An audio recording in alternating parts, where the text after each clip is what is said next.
Welcome back to Jersey Matters. Now today's big topic, sports betting in New Jersey. It is the closest it's ever been to becoming a reality now that the Supreme Court of the United States will hear arguments on the issue. In a moment, we are going to talk with a New Jersey attorney who is going to the Supreme Court as part of the team arguing for legalized sports betting in the state. But first, here is Ellen Kolodziej to get us started. Ellen. Thank you, Larry. New Jersey has had a string of bad luck in the courtroom when it comes to sports betting over the years. But now that the Supreme Court has agreed to hear the case, New Jersey's luck could be changing, and that could have ramifications in every state in this country. But the fact that the Supreme Court granted cert in this case is a very good sign for sports betting having a future in New Jersey. I'm encouraged by it. We're not declaring victory, but at least we're in the game. Lawmakers in New Jersey are thrilled the Supreme Court will finally let them make their case about why sports betting should be legal in the Garden State. And most experts say they like their odds. If they took the case, there's a good chance they're going to overturn the rule. And in that case, then you'd expect to see sports betting in New Jersey, obviously, because they're the ones who are pressing it. But there are other states that would likely follow suit very quickly. Peter Angelides has led several projects about the future of casinos for eConsult solutions. He says a ruling in favor of New Jersey will open the door for other states, especially ones that have introduced some kind of sports betting legislation recently. Those states include Pennsylvania, New York, Connecticut, Maryland, Michigan, Oklahoma, South Carolina, and West Virginia. Right now, 4 states already have legal sports betting, including Delaware, Montana, Nevada, and Oregon.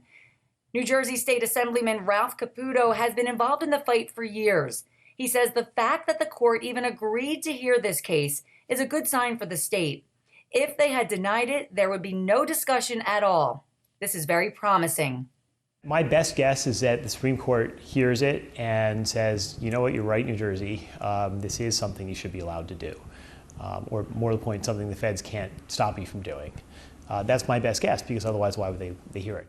If the court does side with New Jersey, sports betting could possibly open at racetracks and casinos in time for the 2018 NFL season. And the long-standing ban on trying to win big bucks on sports could hit a cold streak. So the Supreme Court will start hearing the arguments about sports betting in October, but we might not actually see a ruling until next summer. Reporting for Jersey Matters, I'm Ellen Kolodziej. All right, thank you, Ellen. Now, if the Supreme Court gives New Jersey the okay, racetracks and casinos in the state will start accepting bets on sporting events immediately, including Monmouth Park. Attorney Dennis Drazin is an advisor to Monmouth Park and the New Jersey Thoroughbred Horsemen's Association. Sir, thank you so much. I appreciate you being here again. Thank you for having me. I appreciate it. You're going to get to go to the Supreme Court as part of the argument, but you're not batting cleanup. You have a heavy hitter to do that. Correct. The governor's hired Ted Olson, who's the former Solicitor General of the United States, to argue the case. He's been counsel for the governor and the state in the case. The New Jersey Thoroughbred Horsemen's Association is utilizing the services of Ron Riccio to argue the case. But I'll be there, and I've been instrumental in bringing this forward for New Jersey and the Thoroughbred Horsemen. It's been a long haul. You've been arguing this case for a long, long time. This is a big step forward. And the nomination of Judge Gorsuch seems to tilt the court in your favor. Is that true? And could you explain why, if that is true? Sure. I think you're right, from my analysis of the case. The way that this worked, and, very briefly, there was Christie 1, which was the first case. The Supreme Court didn't take it. Christie 2 is the second case, which we then went to the Third Circuit Court of Appeals. We lost there, and we petitioned the United States Supreme Court. So at that point, there were 8 justices. 4 of those justices had to decide that they wanted to look at the case because they asked the Solicitor General to weigh in, which you need 4 justices to do that. We met with the Solicitor General, and the Solicitor General kind of backtracked on his prior positions and recommended to the Supreme Court that they should not hear the case. So we were feeling very, unlikely. You feel like you lost at that point, Well, right? we thought it was unlikely that the court would take the case, but lo and behold, the court took the case, and I think that there was some surprise throughout the country. But the thing that happened, as you mentioned in the interim, is Justice Gorsuch was appointed. He became the 9th justice. He's a states' rights guy, and that may have tilted the balance. Now explain why states' rights is important in this case.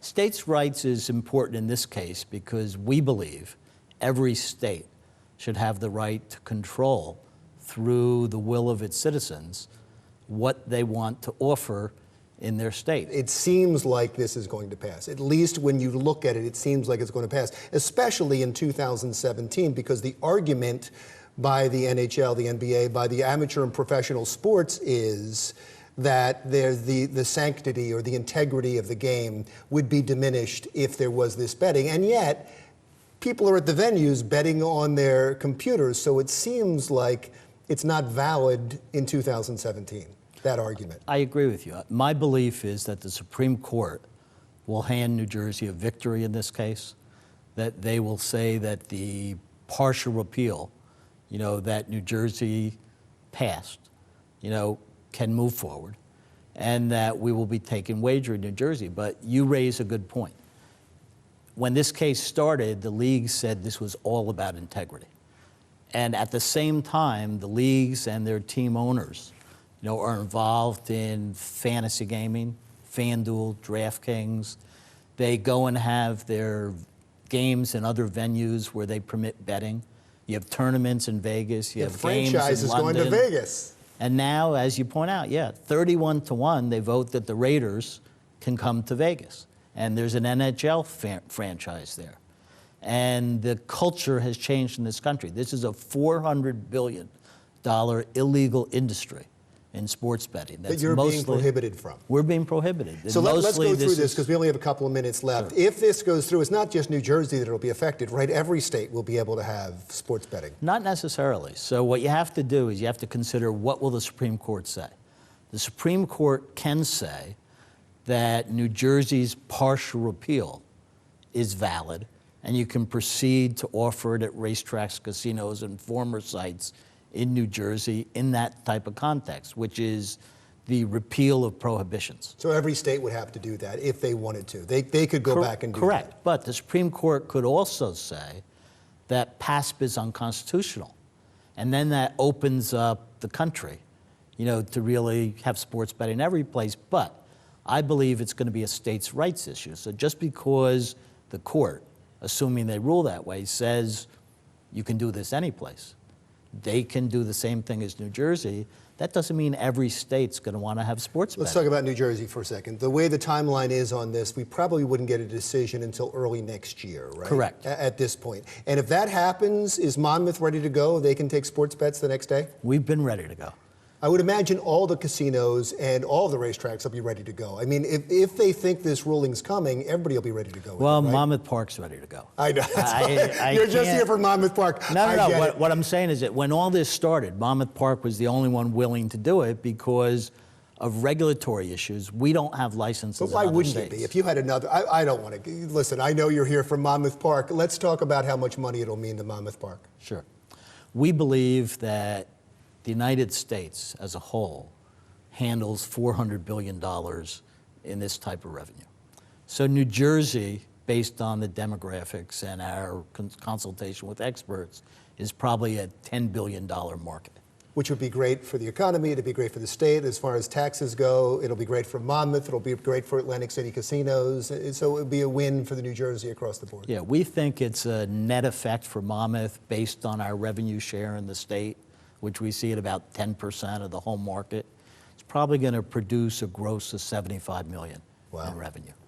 Well, good luck to you, sir. Thank you. Have fun going down to the Supreme Court. Thank you so much. Attorney Dennis Drazin, who is an advisor to Monmouth Park Racetrack. Coming up next, how are New Jersey children doing in comparison to the rest of the country? Not too well, according to a new study.